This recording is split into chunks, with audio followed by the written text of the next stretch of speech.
Pagpalain po tayo ng ating Panginoon at sa pagkakataon pong ito, alam ko pong tayo po'y handa na makarinig sa Panginoon na dadalhin ng kanyang faithful and anointed servant, si Bishop Alvin Lapus. Thank you po, man of God, Pastor Herbert. Sige po yung palakpak para kay Jesus. Hallelujah.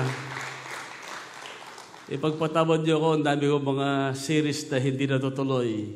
Yung sa Ephesians. At ngayon ay nasa isang mahalagang series po tayo na napaka-importante. Let's open your Bible po sa ating yung ating mga Biblia. Sa cellphone ba niyan? Hard copy man po.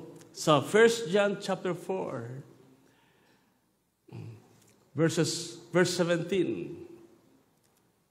Napakalalim po ng verse na ito. Ito yung panahon na kailangan na ito yung ating may sabuhay.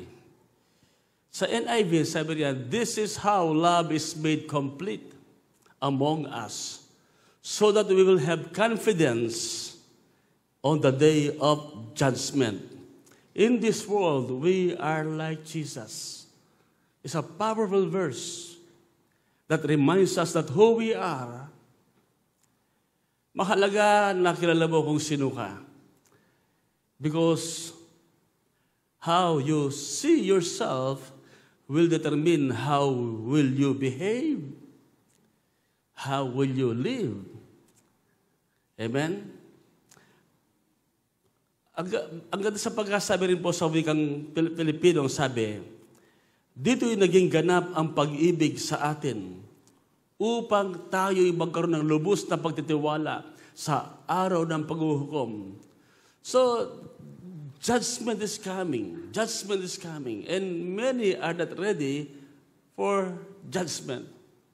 Maraming uri ng judgment na maaaring kinakaharap ang tao. But definitely, mayroong white throne judgment for the unbeliever at mayroong tinatawag na bema judgment for believer. That judgment is not to determine if we are saved or not. Yung bema o yung tinatawag na judgment seat of Christ.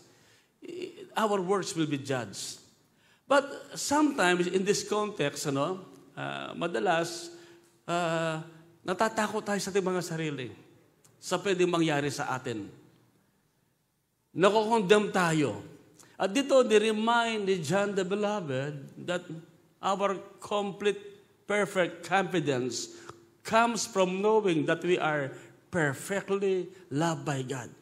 Completely, alin po yung perfect love ni God o yung kompletong pagmamahalan Diyos, yung ganap na pag-ibig ng Diyos sa atin, yan pong nag-aalis ng takot. So, kinakailangan meron tayong kaalaman patungkol sa ganap na pag-ibig ng Diyos. Si Jesus Christ, walang insecurity. Walang fear, walang worry, walang takot. Sapagat aware siya that He is perfectly loved by God, completely loved by the Father. No? Na talaga ganap na siya'y acceptable before God. At ngayon, meron siya sinabi dyan, tayo din ay pwedeng magkaroon ng ganyang confidence. Bakit? Sapagat, sabi riyan, sapagat kung ano siya, ay ganoon din naman tayo sa sanlibutan ito. No? In other words, kung ano si Jesus, kung ano si Jesus ngayon, ay ganun daw tayo. Balikan natin sa sabi niya, in this world, we are like Jesus. Si Jesus, puno siya ng confidence. No fear, no worry. Amen? Wala siyang takot sa anumang criticism ng tao, judgment ng tao. Wala siyang takot sa future. Bakit alam niya? His Father in heaven, ang kanyang abang nasa langit, ganap siyang in control. Ang pangmamahal ng Diyos ang nagbibigay protection sa atin. Siguro naging dialogue niya na yan, mahal niya ako, mahal ako ng tao niyan, hindi niya ako sasaktan. Mahal ako ng tao niyan, hindi niya ako bibiguin.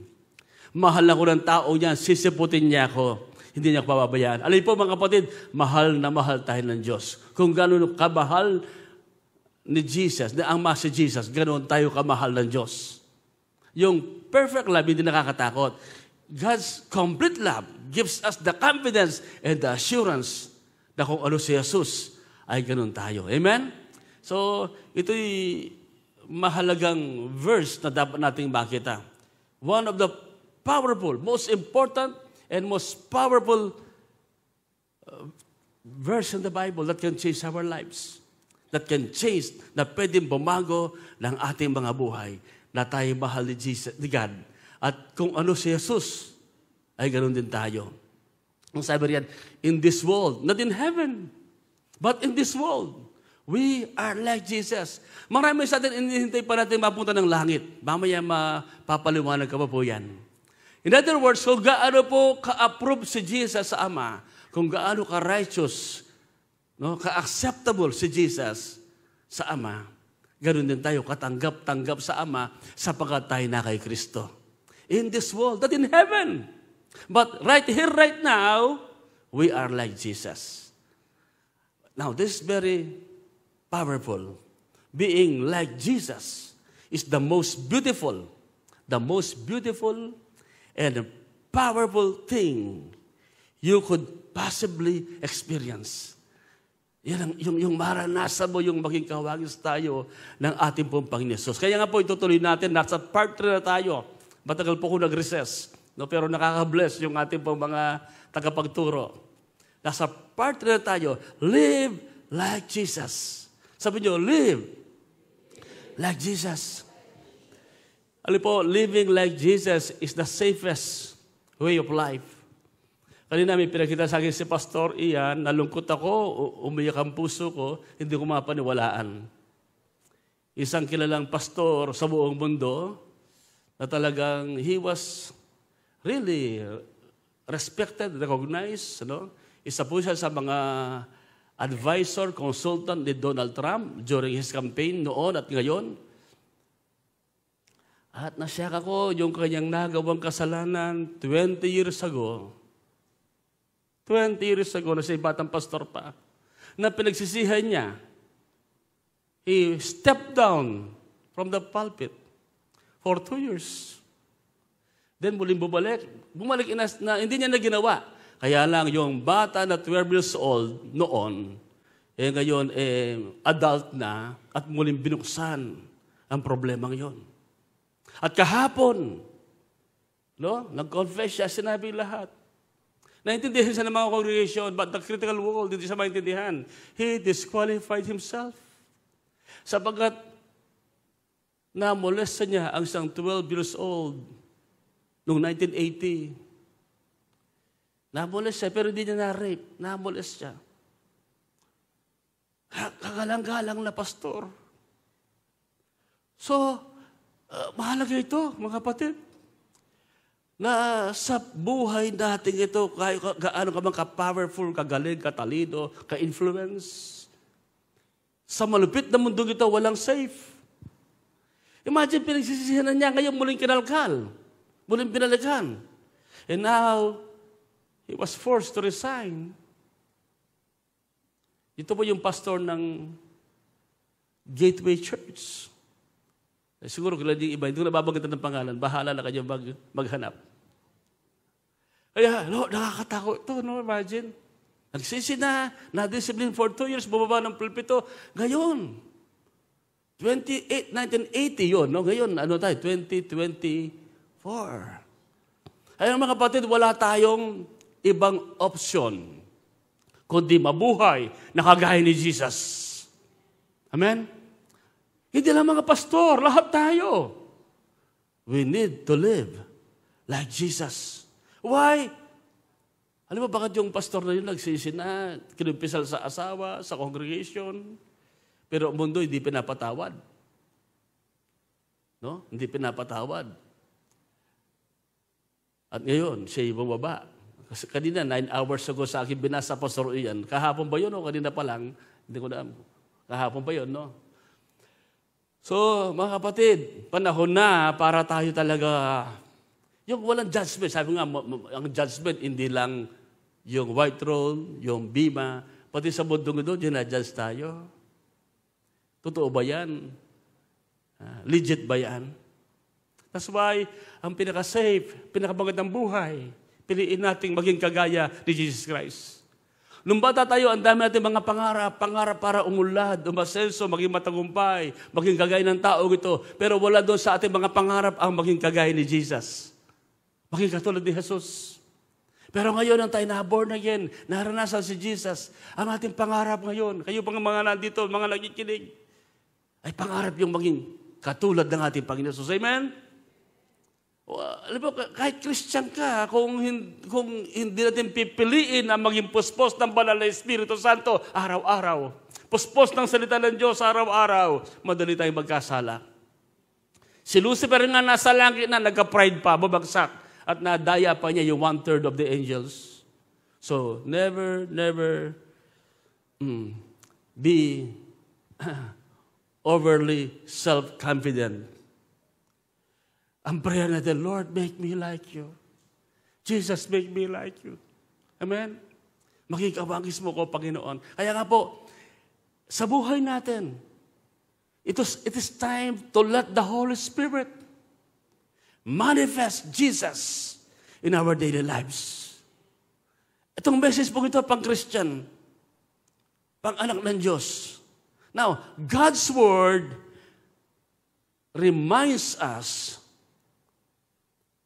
how we should live.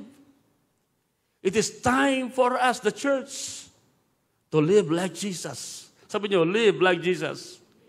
Serve like Jesus. And touch lives like Jesus. Yung bang pag ating hinawakan ng kamay ng ating kapatid, walang mali siya, banal, amen, like Jesus. Yung siya'y ma-bless. Pag tinignan mo yung kapatid, walang masama. Like Jesus. Yan ang church ng tayo. Si Jesus, safe na safe ang mga tao. Kaya nakakalungkot nangyayari yan sa mundo. No? We are exhorted. Tayo po'y tinatawagan ng ating gayahin si Jesus. Ang sabi nga ng 1 Corinthians 11:1, sabi dyan ni Paul, imitate me just as I imitate Christ. Gayain niyo ko, sabi niya. Tularan niyo ako, sabi niya. Gayain niyo ako kung paano ko tinutularan si Jesus. Yan po yung mga Kristiyano. They reflect Jesus. They model Jesus in their lives. Actually, ang matindi nga sa Ephesians chapter 5 verse 1, sabi yan, ang panawagan sa atin, tularan ang Diyos. Kaya pag sa buhay natin, iba yung desire natin, iba yung pumupuno sa ating mga puso, magkakasala tayo. Makakisip tayo ng masama. Magdidesire tayo ng masama. Maghahangad tayo ng mga bagay na hindi nakakalugod sa Diyos at makakasira sa buhay natin at sa pamilya natin. Kaya dapat wala tayong ibang hangarin sa buhay kundi si Jesus. Amen? Maging kagaya niya sa isip, sa salita at sa gawa natin. Sabi nga ni Pablo, tularan niyo ang Diyos dahil kayong lahat ay minamahal niyang mga anak. Now, we are also called to follow His steps. Mamuhay tayo kung paano siya namuhay. Sabi nga sa unang Pedro 2:21, ang mga pagdarusa ni Kristo para sa atin, ang halimbawang dapat nating tularan. Ito ang dahilan kung bakit tayo tinawag para tularan natin ang buhay ni Kristo. So ang pagiging Kristiyano, pagtulad kay Kristo. Kaya nga po sa Bible madalas binabanggit, we are in Christ. Amen? We are in Christ. In other words, since you are in Christ, ibig sabihin, para yung isda, pag yung isda nasa tubig, buhay yan. No? Masigla yan. Ganun pa nga niyang pagiging isda. Ngayon din po sa ating yabang tayo na kay Kristo, hayaan natin yung buhay natin mapuno ni Kristo. Saturated by Christ. Amen? Ang pagkasabi sa English, for God called you to do good. Even if means suffering. Kaya ang pangarap mo maging Christ, yung hindi mo papatulad ang kasalanan, ang paninira, no? Ang kasamaan. Willing ka mag-suffer, maghirap, magdusa, alang-alang sa kalooban ng Panginoon. Lord, hindi ko gagawin to. Kaya sinasabi ng laman, gawin mo yan, masarap yan, para sa iyo yan, karapatan mo yan. No! Handa kang magtiis, maghirap. Sabi nga riyan, just as Christ suffered for you. He is your example, and you must follow in His steps. Yung mga akbang niya, yung buhay niya, tularan natin si Jesus. Ang daming mga binabagay sa Bible na tayo tinatawagan para maging kawangis ni Jesus. Pangalo, our Father in heaven is perfect. Pagkakanak ka ng Diyos, dapat ganoon din tayo. No? And we are commanded to be perfect. Napakahirap daw, walang pwedeng makagawa nito, di ba? Imagine, ang standard natin ay Diyos, pwedeng humingi ng tubig konti. Kahapon pa medyo, ang boss ko po, umawit kasi kahapon sa meeting namin ng mga pastor. Napilitan po akong umawit po. Kasi nakakahiya naman po kung hindi ko pagbibigyan yung mga pastor, umawit ako kahapon ng this is the day. Mahirap po yun, di ba? Okay, Pastor Ian, salamat, binuksan po ninyo. Patawad po, ayaw kong inuubo. Last na lang yan, hindi na ako uubuin yan. Salamat, sister, na awa ka sa akin. Okay, napakaseryoso na sineshare ko, nagko-comedy po ako.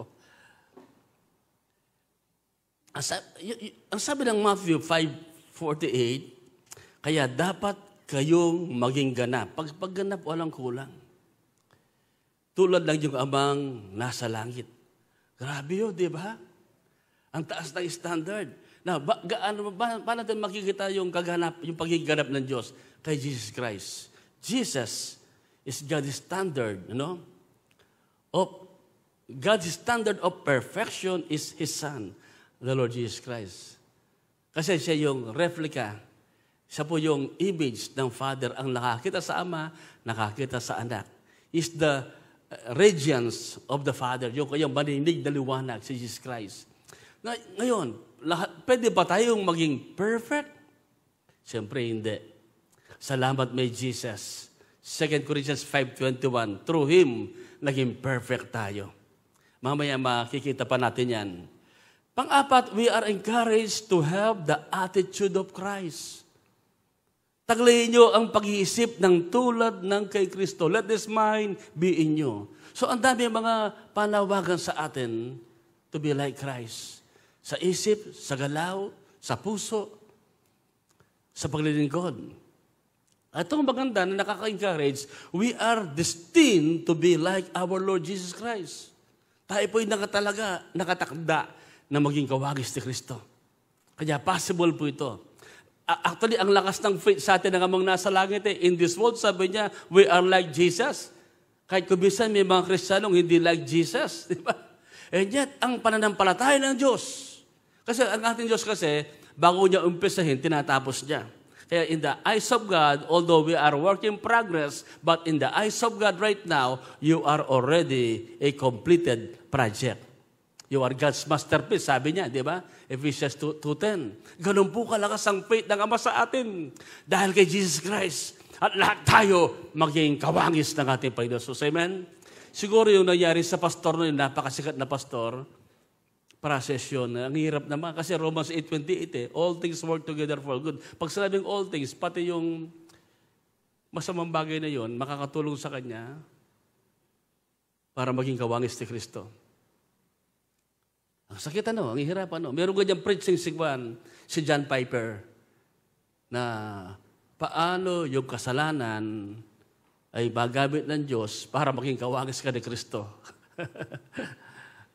Yung sovereignty ni God, that even failures, God can use to break you, to make you into like Christ. So, hopeful pa rin tayo sa pastor na ito na babagsak. Ang laki ng church. Magit 100,000 ang member. All over the world ang ministry. Pag tumulong yan sa mga kawang-gawa, millions ang binibigay. Ang galing niyang magturo. Isa siya sa mga pinapangigong pastor. And then just like that, nag-resign na siya. So, tayo pa rin, hopeful pa rin tayo. Amen? Kahit masama yan, ang nangyari niyan sa pastor na yon, magbubunga pa rin yun ng mabuti para sa kanya at warning sa atin. Ang lakas ng faith ni God sa atin. In this world, we are like Jesus. At sa tulong ng Holy Spirit, magiging kawangis tayo ni Jesus. Kaya sabi niya sa Romans 8:29, although ang background pa rin niya ng Romans 8:28, sa Romans 8:29-30, sabi riyan, sapagkat alam na ng Diyos noon pa man kung sino-sino ang kanyang magiging mga anak. At sila'y tinalaga niyang matulad sa kanyang anak na si Jesus para siya ang maging panganay sa maraming magkakapatid. So yun po yung plan ng Ama. And this is the direction of our lives. We will become like Jesus. We are destined to become like our Lord. Amen? Yun ang plan ng Ama. Sabi niya, sila'y tinalaga niyang matulad sa kanyang anak na si Jesus. So, throughout the Bible, tinuturo yan. Even in Genesis pa, nakabanggit na that we will become like Jesus Christ when God said, let us make man in our image, after our likeness. Amen? In other words, that's the original plan of God for us people na tayo po yung maging katulad ni Jesus Christ. Ngayon, may mga struggles tayo ngayon, may mga kahinaan tayo ngayon, may mga labanan tayo sa buhay. Still, naniniwala ang Diyos, mababago tayo. Patuloy tayong binabago ng kanyang biyaya, ng kanyang kapangyarihan. Amen? Hallelujah. Kaya sabi sa verse 30, kaya nga ang mga taong pinili ng Diyos noong paman, noong una pa, ay tinawag niya para maging kanyang mga anak. At ang mga tinawag niya na tinuro niyang matuwid, ay ang tinuro niyang matuwid ay binigyan ng karangalan. Hindi bibigyan, kundi binigyan ng karangalan. Right now, we are already partakers of God's glory. Ginawa tayong matuwid.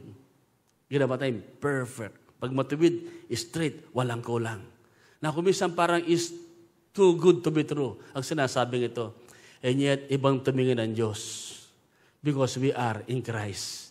Ang nakikita niya, hindi yung ating kakulangan, kundi yung ganap at kompletong ginawa ni Jesus ng ating Panginoon. Doon sa krus ng Kalbaryo, kung gaano siya ka-righteous, ganoon tayo ka-righteous ngayon. 2 Corinthians 5:21, si Jesus na walang kasalanan ay ginawang makasalanan.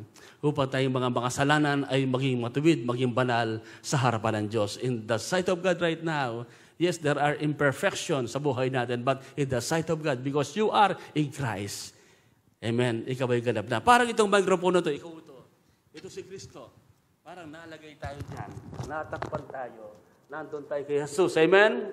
Ang nakikita ng Ama sa atin ngayon, hindi na yung ating kasamaan. Bakit? Doon sa krus ng Kalbaryo, dinala ni Jesus yan, siya'y naging sumpa. Ang nakikita ngayon sa atin, yung kanyang anak.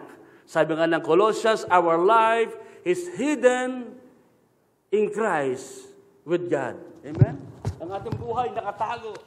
Nakatago kay Kristo sa Diyos. Baligtad ang pagkasabi ko. Nakatago sa Diyos. Nakatago. Ang buhay natin ay na kay Kristo at nakatago sa Diyos. Yes. Amen. Okay. Talagang iniingatan ang buhay natin. Now, pang-anim. Ito po. Positionally, we are already like our Lord. Positionally. Yan din sinasabi ko kanina. At ang ating binasa kanina, sapagkat kung ano siya, si Jesus, ay gayon naman tayo sa sanlibutan ito. In this is how love is made complete among us, so that we will have confidence on the day of judgment. In this world, we are like Jesus. Inulit ko, no? Pero yan tayo ngayon, positionally. No? Ibig sabihin, yan ang ating kalagayan ngayon dahil tayo na kay Kristo. And then, practically, and progressively, we are being changed and becoming more and more like our Lord. So may positional sanctification o holiness at mayroong practical o progressive na nangyayari sa buhay natin. We are being sanctified, made holy, more and more becoming like Christ. Sabi nga po niya sa 2 Corinthians 3:18, at dahil naalis na ang takip sa ating isipan, nakikita na natin ang kapangyarihan ng Panginoon. At ang kapangyarihan ito ay mula sa Panginoon na siyang banal na Espiritu, ang siyang unti-unting bumabago sa atin hanggang tayo maging katulad niya. Amen? Binabago tayo. So, meron tinatawag na positional at meron progressive. So practically, right now, we are becoming like, kaya nagbabago yung ugali natin, nababago ang ating pong mga buhay. Now, why is it possible for us to live like Jesus? Okay? Napag-aralan natin last week, number 1, we have the same divine nature. Kung ano yung nature na kay Jesus Christ, ay nasa atin din sa atin. Hindi tayo Diyos. Amen? Hindi tayo Diyos. Siya lang ang Diyos. But the divine nature, kaya nga, what is born of flesh is flesh, what is born of the Spirit is Spirit. Nang tayo ma-born again, tumanggap tayo ng divine nature, kagaya lang sa Diyos. Para maliwanag, basahin natin sandali, parang review lang ng konti. 2 Peter chapter 1, verse 3 and 4. 2 Peter po yan, nagkabali ako, no? 2 Peter. Sabi niyan, tinanggap natin sa pagitan ng kapangyarihan ng Diyos, ang lahat ng bagay. Sabi niyo, lahat ng bagay. In other words, lahat ng kailangan natin, walang kulang binigay ng Diyos.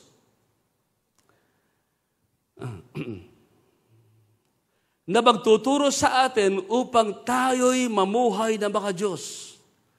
Ito'y dahil sa ating pagkakilala kay Jesus, na siya rin tumawag sa atin upang bahaginan tayo ng kanyang kaluwalhatian at kadakilaan. Note that word, kaluwalhatian, glory, and greatness, kadakilaan. Imagine, tao lang tayo, babahaginan tayo ng kanyang kaluwalhatian at kanyang kadakilaan. Sa panuparaan sa pagitan ni Jesus. Now, verse 4, sa parang ito ay binigyan tayo ng mga dakila at napakahalagang pangako upang makaiwas kayo sa mga nakasisirang pagnanasa sa sanlibutan ito at upang makibahagi tayo sa kanyang likas bilang Diyos. That is divine nature, likas bilang Diyos. Nakabahagi tayo, nagibahagi, partakers of His divine nature. Amen? Kaya posible tayong maging kagaya ni Jesus. Not only positionally, but practically, progressively, because yung divine nature niya ay nasa atin ngayon.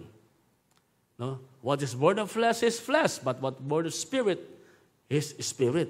Kaya, sabi sa 1 John 3:9, pasilin niyo, ang sino mang naging anak ng Diyos ay hindi na nagpapatuloy sa kasalanan dahil ang katangian ng Diyos ay nasa kanya na. Note that word, yung katangian ng Diyos nasa atin na. Kaya, pwede tayong maging kawagis ni Jesus.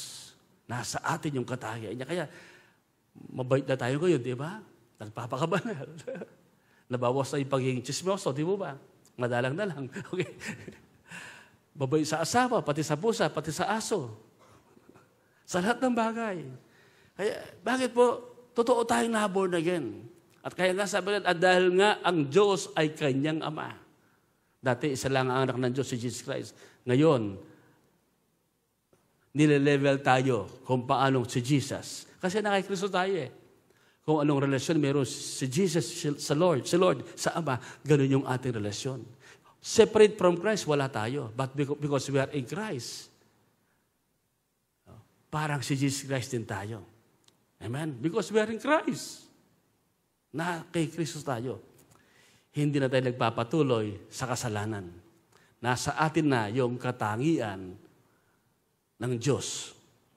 Okay? Now, dito na tayo sa ating part 3. Part 3 na tayo. Nag-review lang ako ng konti. Ang haba na aking review, di ba? Pero salamat, nakinig naman po kayo. Sabi nga sa inyo, ang message nito ay pang-Christian. Hindi ito pang hindi born again. Kasi most sa message ng Bible talaga, pang-born again. Sapagkat ang mga hindi Christian, hindi maintindihan to. Hindi lang maintindihan. Hiwaga sa kanila yan. Yan sila sabi ng 1 Corinthians chapter 2, kamangmangan sa kanila yung mga bagay na spiritual. Now, pangalawa, no, why we can become like Christ? Number 1, same nature. Pangalawa, same Holy Spirit.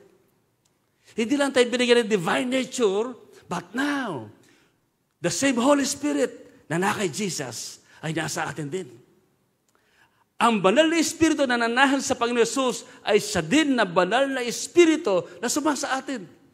Hallelujah! Kaya nga po, sabi nga ng Romans, kasi po, tandaan nyo ito mga kapatid, without the Holy Spirit, Jesus cannot make it. It's just ordinary. Ngayon, sa atin din po, nasa atin ang banal na Espiritu. Sabi sa Romans chapter 8, verses 14 through 16. Now, importante lang itong doktrina na pag-aaral sapagkat it will give us foundation. Lalo na ngayon, maraming bumabagsak. Sabi nga ni Pastor Ian, mayroon pa daw 3 na binabanggit. Tama pa, Pastor Ian?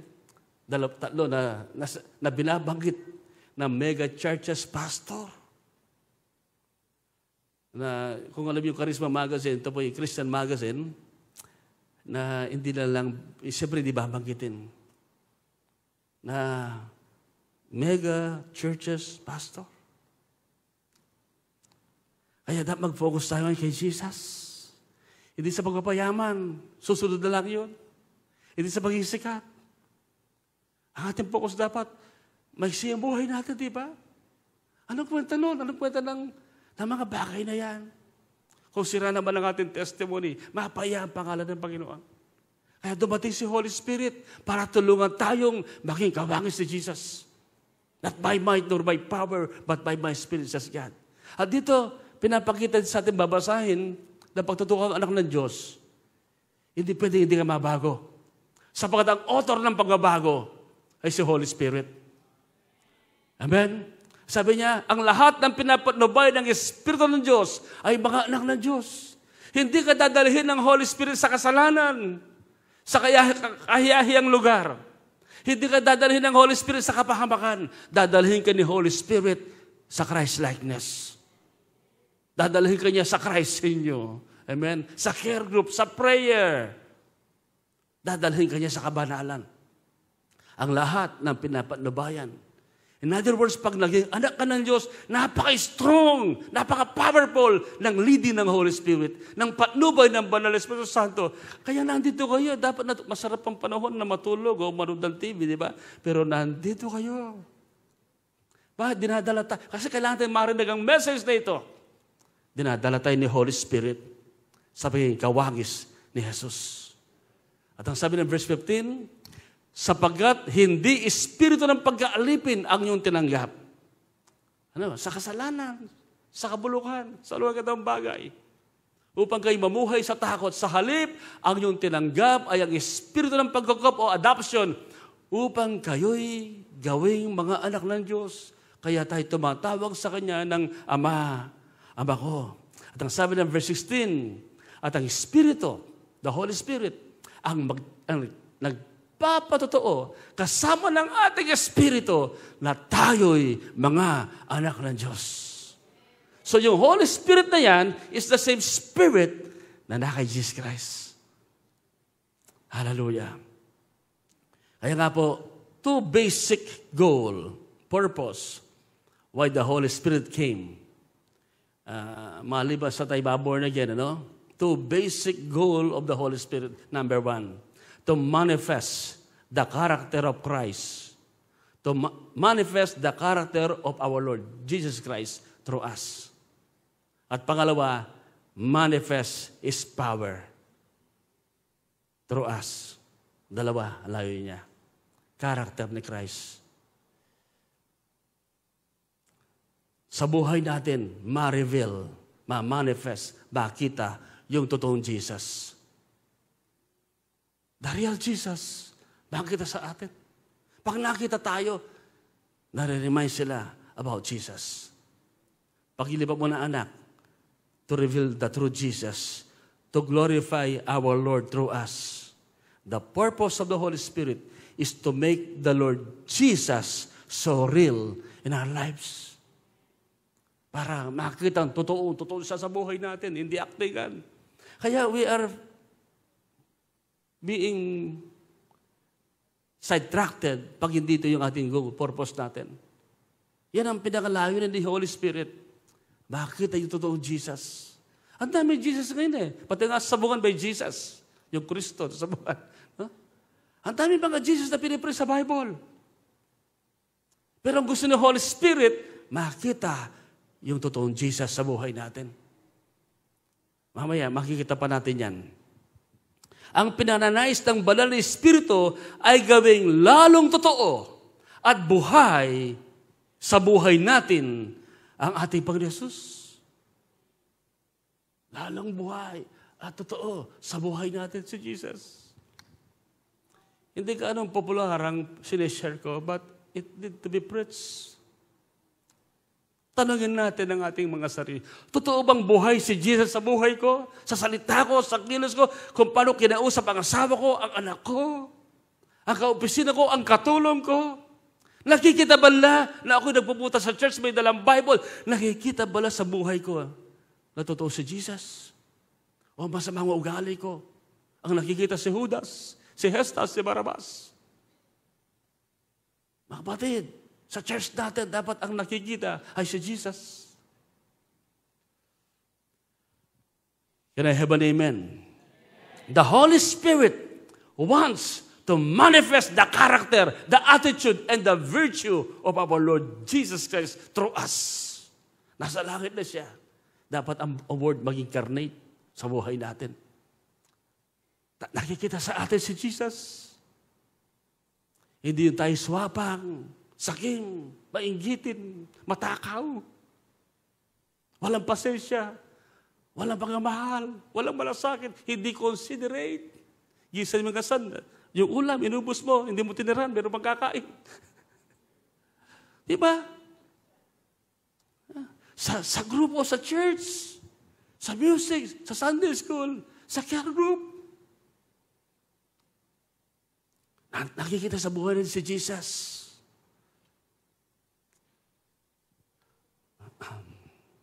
The Holy Spirit wants to produce His fruit in our lives so that we will reflect the Lord Jesus in the way we live. Sa ating pamumuhay, makita ang ating Panginoon Jesus. Ang bunga ng banal na Espiritu ang larawan o itsura kung ano ang ibig sabihin ng mamuhay at maging katulad ni Kristo. Ano ba yung karakter ni Jesus? Sino ba si Jesus? Tingnan mo yung fruit of the Holy Spirit. Yun ang gustong i-produce ni Holy Spirit sa atin. Yung karakter ni Jesus. Yun ang itsura ng pagiging kawangis ni Kristo. The fruit of the Holy Spirit is who Jesus is. Yan po si Jesus. Yung bunga ng banal na Espiritu. Ano ba sinasabi sa Galatians 5:22? Ngunit ito ang bunga na makikita sa taong namumuhay sa kapangyarihan ng banal na Espiritu. Yan. O sino ba yung anointed? Sino ba yung namumuhay sa kapangyarihan ng Holy Spirit? Anong unang makikita? The fruit of the Holy Spirit. And it starts with love. And out of love, may joy. Amen? Pag-ibig, kagalakan, kapayapaan, pagtitiis, kabutihan, kagandahang loob, katapatan. Verse 23, kahinahunan at pagpipigil sa sarili. Kung ganito ang pamumuhay natin, hindi natin malalabag ang mga utos ng Diyos. Ito ang kailangan natin. Para walang struggle, para hindi tayo babagsak. Hindi tayo magkamali. Kahit magaling tayo, kung minsan malakas tayo, kung wala yung bunga, yung power ng Holy Spirit, babagsak tayo. Masisira tayo. Living in the Spirit will result in living a life like the Lord Jesus Christ. Magiging kawangis tayo. Kaya itisar natin, umaga pa lang, Lord, fill me with the Holy Spirit. We are confronted of many choices every day. Anong ating gagawin? Saan natin ibababad ang ating mga sarili? Saan tayo tarako, tutungo? Piliin natin si Holy Spirit. Amen. Mag-iisa tayo sa kanyang layunin. Kung taglay po natin ang bunga ng banal na Espiritu, mabubuhay tayo at mabubuhay na kagaya ng Panginoon Yesus. Makapangyarihan, malinis, masaya, walang stress, walang takot. Amen? Walang insecurity. Walang worry. No fear. Ganun po si Jesus Christ. Alam mo, you are loved. Pag chismisin ka man, okay lang. Why? Nabubuhay ka, katulad ni Jesus Christ. But living a life without the Holy Spirit will result in living a life under the power of the flesh. A life under the power of sin and under the influence of every demonic and worldly lust or cravings. Ito ang problema ngayon eh. Hanggang yung struggle pa rin eh. Kasi nga, hindi puno ng Holy Spirit. Hindi babad sa salita ng Panginoon, sa presensya ng Diyos. Ano ba ang itsura ng buhay na hiwalay sa banal na Espiritu. Ito po yung kabaligtaran. Ito yung kabaligtaran ng buhay na nasa kay Kristo, yung itsura. Galatians chapter 5. Ito po yung kabaligtaran ng buhay na wala kay Kristo, na hindi puspos ng Holy Spirit. Ang sabi riyan, hindi naman may kakahila ang mga gawa ng laman. Pakikipid, karumihan, kahalayan. Saan bumabagsak ang tao? Sa mga bagay na yan. Yan ang struggle ng marami ngayon.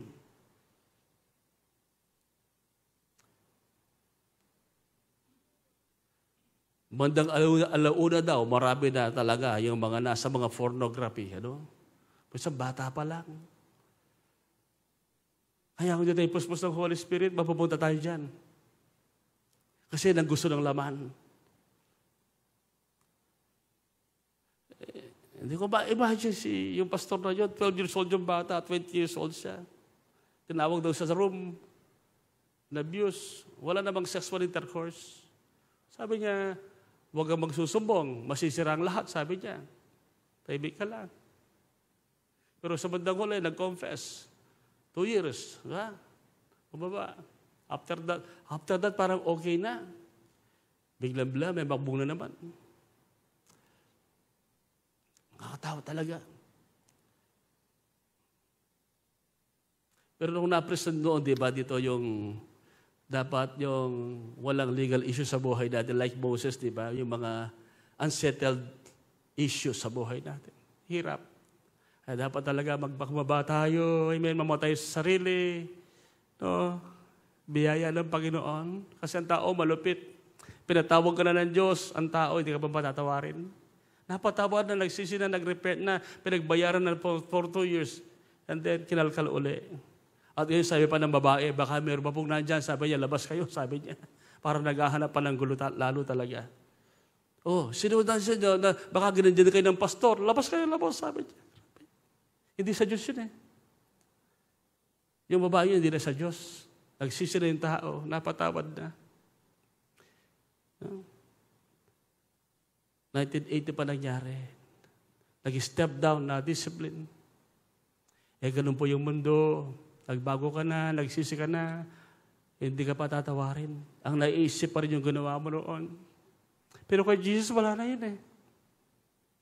Yung kanyang blood, the blood of Jesus, is more than enough to cleanse and deliver us. But people are so cruel. Ako naawa ako dun sa pastor. Kasi nasasatan yung body of Christ. Nasasatan yung body of Christ.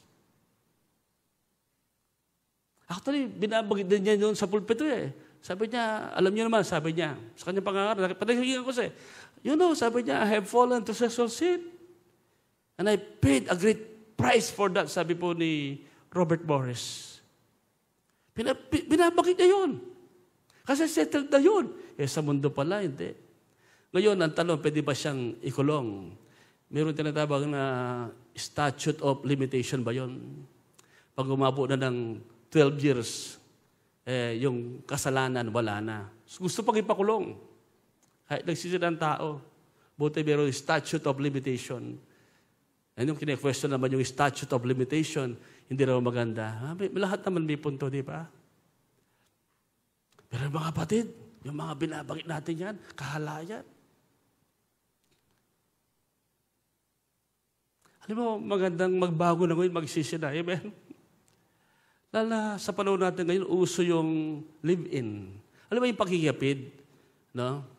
Ito yung tinatawag na, sa English say fornication, ito po yung, pero kasi wala siyang sexual sin eh, adultery and fornication. Fornication, yung nagsisipin kayo na hindi mag-asawa, isasama. Adultery, may asawa ka, may asawa siya, uso kayo dyan. Naalala ko tinuro ni Bishop, na binagit ni Bishop Hong noon, sa San Fernando may grupo na meron daw silang casting lot, and then doon sa may box, at kukuha ng mga pangalan ng asawa. So doon mabunot, yun daw ang sisipigin nila. Oh, grabe. Naalala ko yung kwento ni Bishop Hong. Nakakatakot ang sinasabi ko, no? Sabi ko sa'yo, pag-Christian to na, Parang hindi natin dapat i-magnify, pero nasa Bible, it's a warning. Pag hindi tayo puspos ng Holy Spirit, babagsak tayo dyan. Pagsamba sa Diyos-Diyosan, pagkukulang, pagkapuot, pag-aaway-away, paninibugo, pagkagalit, pagkamakasarili, pagkabahabahagi, mga pagkakampi-kampi. Verse 21, pagkainggit, paglalasing, kalayawan, at mga katulad nito. Binabalaan ko kayo gaya ng babala ko noon na ang mga gumagawa ng ganitong mga bagay ay hindi magmamana ng kaharian ng Diyos.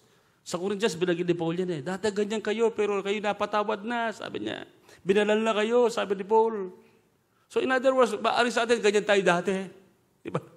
Pinatawad na, nagsisi na, binago ni Jesus. Pero kung minsan sa mata ng mundo, kamukha nang nangyari yan, pag Christian tayo nakagawa, kung minsan tayo papatawad ng mundo.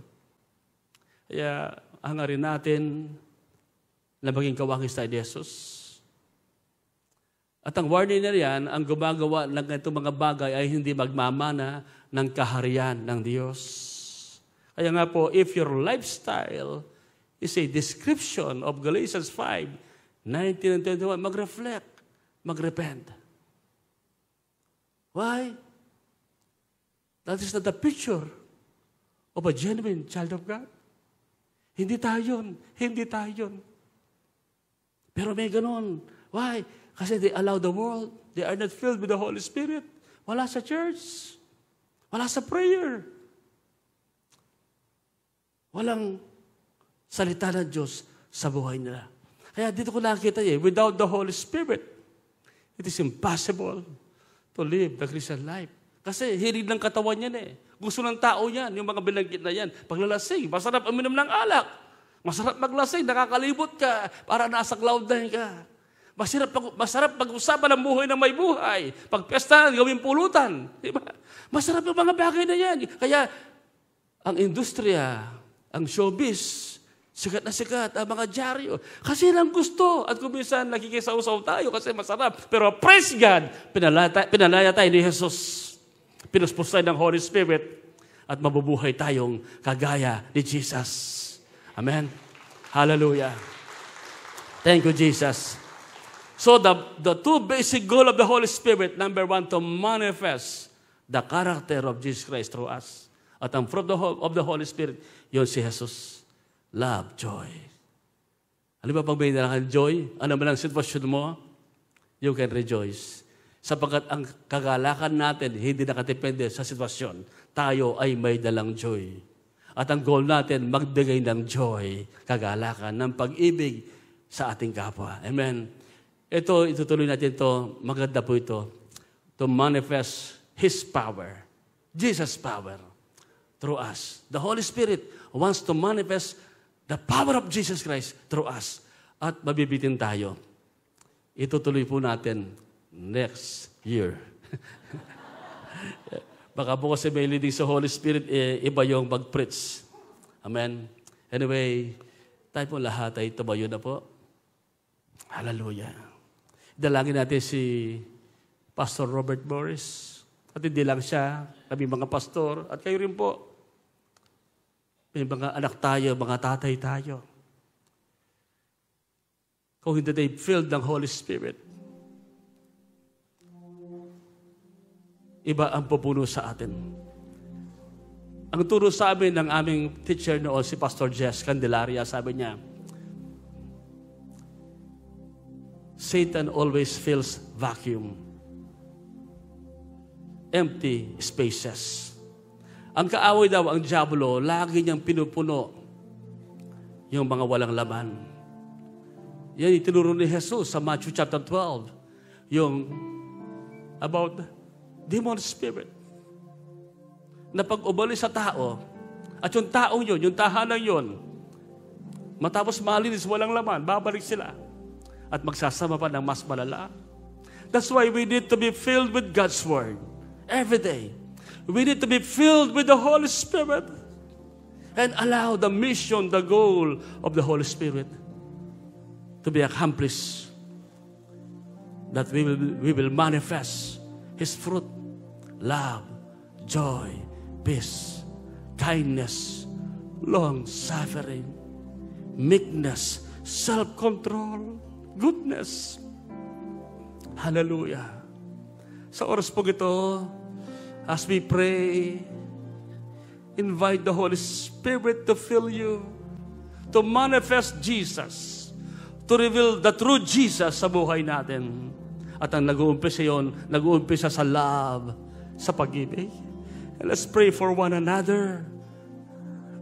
At ipag-pray natin yung mga kapatid natin na nag-i-struggle at parang gusto bumalik sa dating buhay. Jesus. Oh, Jesus. Lord God, we humble ourselves. We come before you, Lord, with a humble heart. We desire to become like Jesus.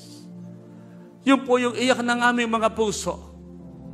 Ang maging kawangis katulad ng aming tagapagligtas, ng aming Panginoong Yesus, the lover of our soul. Jesus, our everything, our life. Yes, sige po, just begin to pray right now. Ano man po yung dinidil ni Holy Spirit sa buhay natin. Hallelujah. Thank you, Jesus. Yes. Mamaya, we will listen to the song, Potter's Hand. Hayaan natin, ilagay natin ang ating buhay sa kamay ni Jesus. That is the potter. We're the clay. Hallelujah. Jesus. Oh God.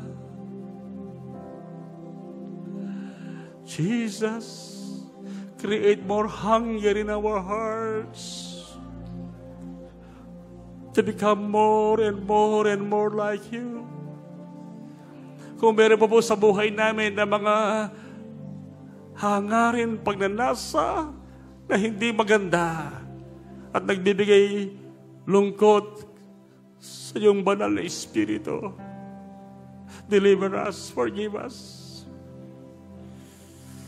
Jesus. Yes. Thank you, Jesus. Beautiful Lord. Wonderful Savior. Yes. Beautiful Lord. Yes. Wonderful Savior. I know for sure all of my days are held in your hands, crafted into your perfect plan. Jesus. You gently call me Yes, Lord. into your presence, guiding me by your Holy Spirit. Teach me, dear Lord, to live my life to your eyes. I'm captured by your holy calling. Set me apart. I know you're drawing me to yourself. Lead me, Lord, I pray.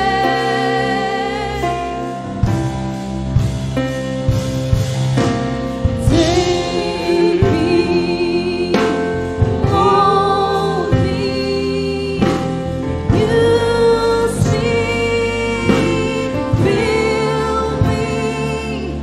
I give my life to the Father's hand.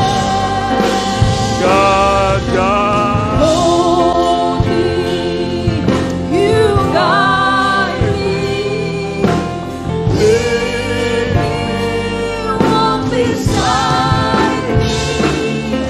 I give my life to the Father's Yes. hand. Give your life to God. Take me. Hold me,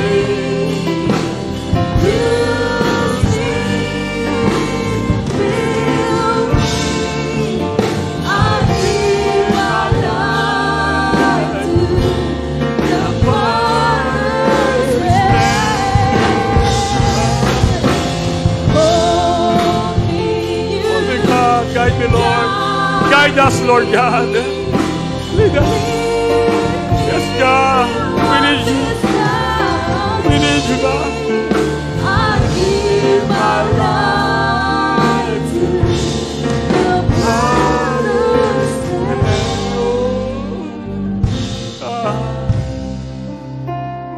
Jesus.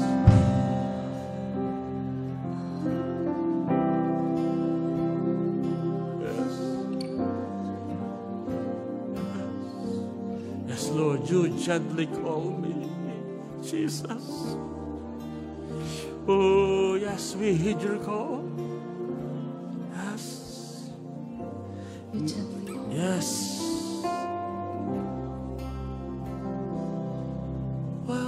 Gently call me into your presence, guiding me by your Holy Spirit.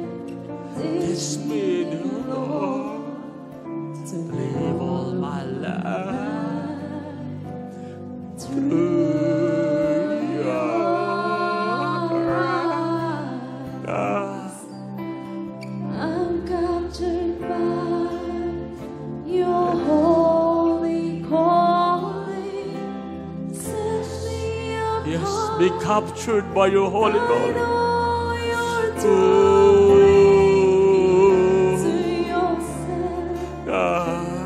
Lead me, Lord, I pray. God. Take me, Mold me, use me. fill me.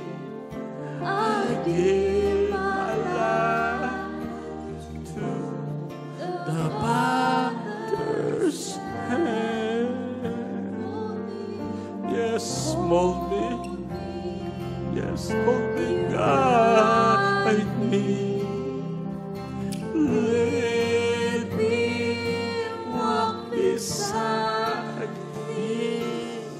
I Give my life to the the Father's hand. Jesus, yes, yes. Be humble tonight. Desire Jesus to be more like Him. I give my Yes. life to Jesus, give your life Father's to God, to the Father's hand.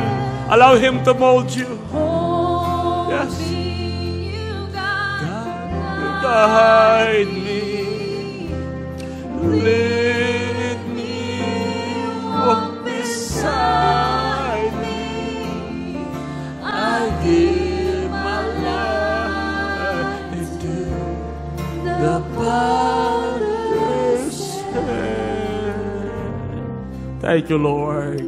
Ama, sa gabi pong ito, nagpapakumbaba po kami. Kayo po yung humubog sa buhay namin.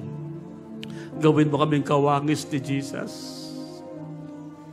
Tulungan niyo po kami sa bawat araw ng aming mga buhay.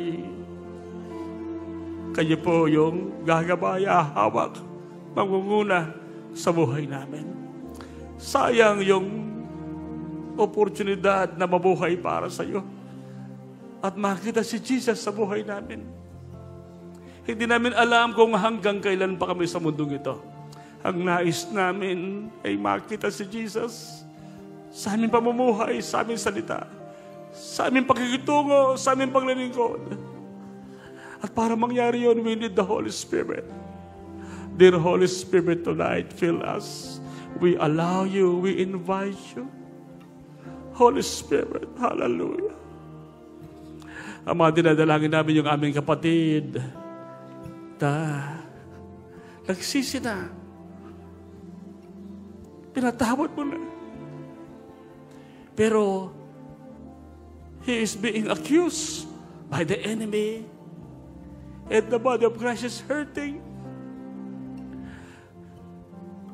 Your name, Lord God.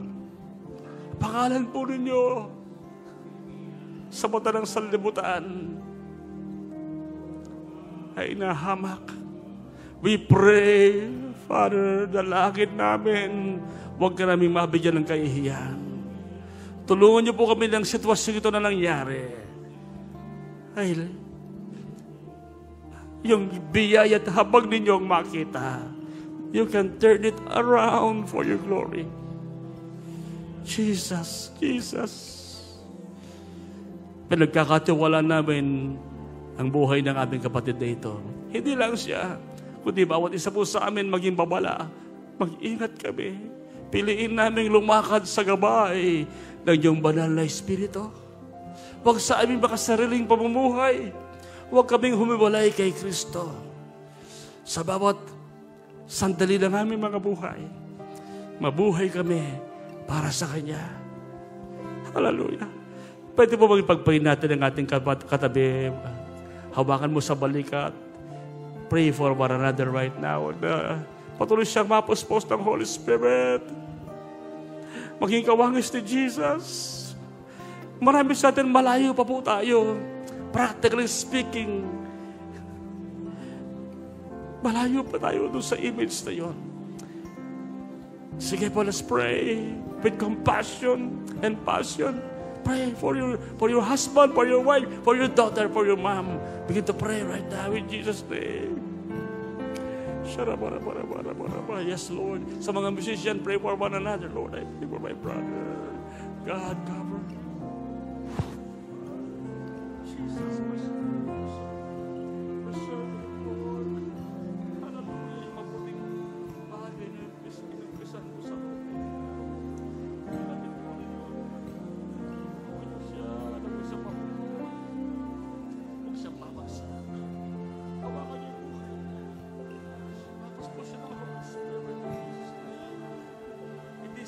Sa buhay niya, maging kawangis kay Jesus. Hallelujah. Jesus, I speak blessing. I speak grace. I speak favor and Lord, yes, victory. Hallelujah. Conquering spirit, Lord. Sa buhay niya. Jesus' name. Thank you for grace, blessing. Yes, strength in the name of Jesus. Strength in the name of Jesus. Hallelujah. My brother.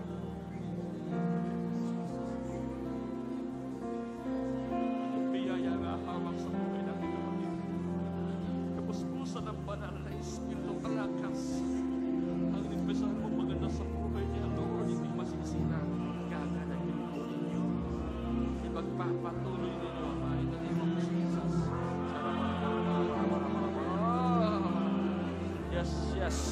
Yes, Lord. Let the fire of the Holy Spirit descend upon us tonight.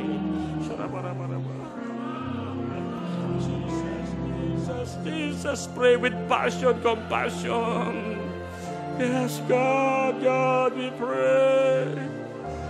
We pray in Jesus' name, Lord. We need you. Bawat isa po sa amin, kailangan naman yung biyaya. Oh, yes.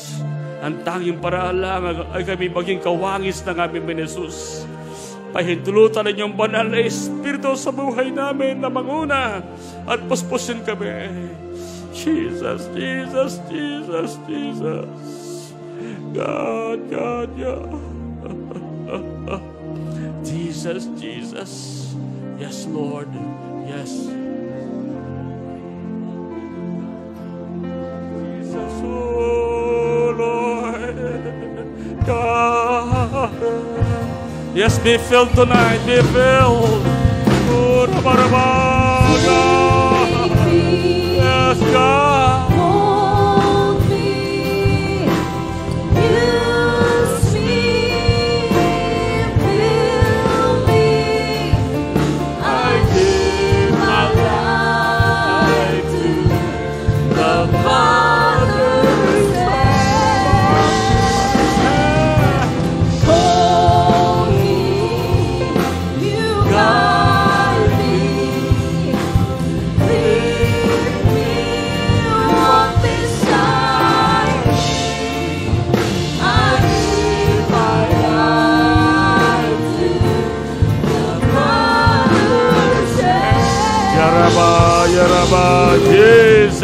my Lord. Take me, Lord. Yes, God, mold me. God, use me.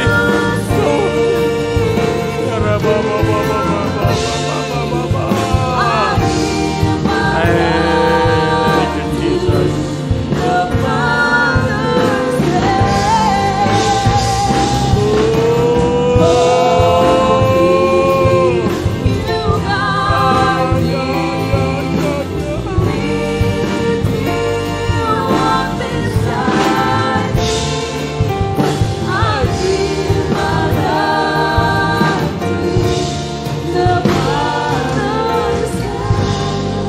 Yes, Jesus. Yes, Lord Jesus. Yes.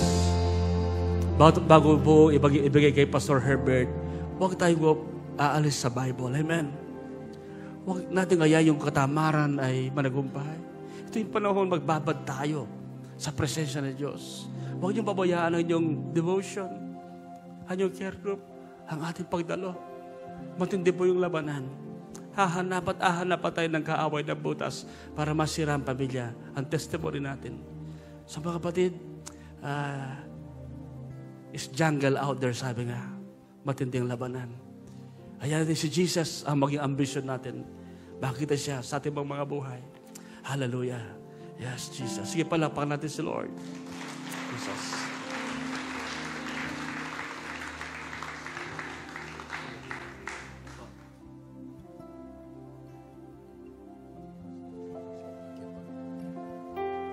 Thank you, Jesus.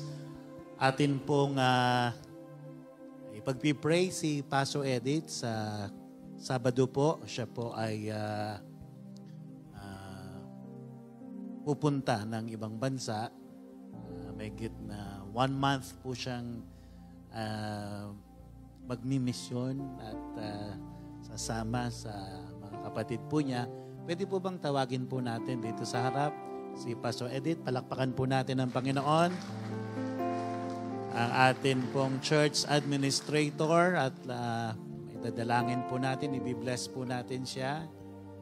Sa edad po niyang ito'y pabata ng pabata at ang lakas ng Panginoon ay nasa kanya. Siguro po si Bishop po ang... Hallelujah. Sige po, although sandali lang po siya, pero siyempre mamimiss natin, di ba? So gabayan siya ng Panginoon, marami siyang kaluluwang madala sa Panginoon. Amen? Na para rin po itong mission at bakasyon, di ba? 2 birds in 1 shot. Saka solicitation. Nangangarap po siya na makapaglikom din ng pera para sa ating pong C127. So idasal po natin si Pastora. Amen. Sige po, samahan niyo po kami.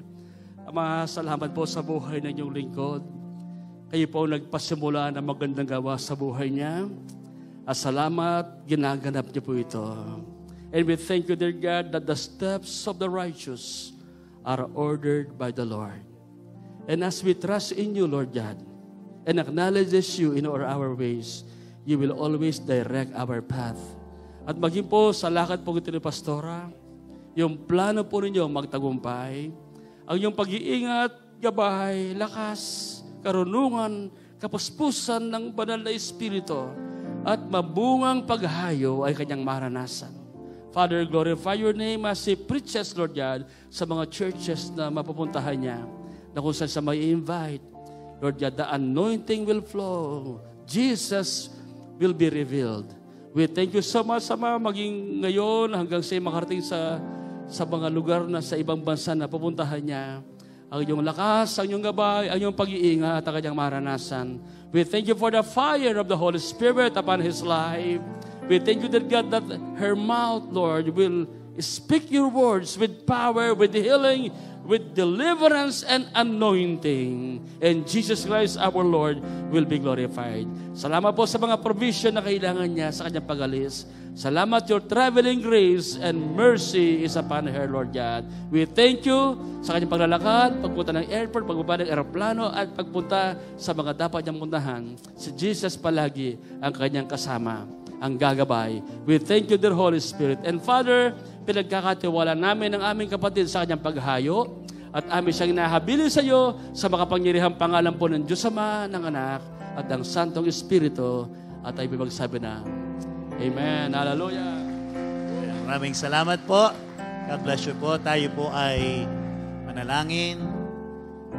Maraming salamat po, Panginoon, sa inyong malinaw na kapahayagan. At kami po ngayon ay sama-sama na nakakaunawa na ang panawagan mo sa amin, our highest goal, ang pinakapangarap, pinakalayunin namin, higit sa maging successful sa finances, higit sa maging successful sa anumang larangan ng trabaho o ministry. Lord, our supreme goal is to be like Jesus. Kaya nga ngayon, Panginoon, ay nagtatalaga po kami. We dedicate, we commit ourselves. Hindi kami hinto hanggat hindi namin nakikita ang larawan ni Kristo sa aming buhay. And every time na makakita kami ng mga kakulangan at pagkakamali sa amin, we will cry out to the Holy Spirit to transform us until Christ ay magmamanifest sa aming buhay. Alam po namin ang pinakamataas na manifestation na pwede namin gawin so that the Word will glorify your name is the likeness of Christ in our lives, O Lord. Salamat po at sa amin pong pansamantalang pag-iwalay, binibless po namin ang anak po ni Riza Musni, si Jaisel at Jael Musni, kagagalingan po sa kanila sa pneumonia. We rebuke the spirit of infirmities and we declare the promise of 1 Peter 2:24, by the stripes of Jesus, they are healed. At lahat ng may karamdamang naririto o nasa online, we declare your healing presence, God. We declare the victory of the cross. Uuwi po kaming pinatawad, pinagaling at pinuspos ng banal na Espiritu Santo because the victory of Christ is our victory. To you be all the glory in the mighty name of Jesus, and everybody will say Amen and Amen. Thank you, Jesus. Your name is the highest. Your name is the greatest. Your name stands above them all.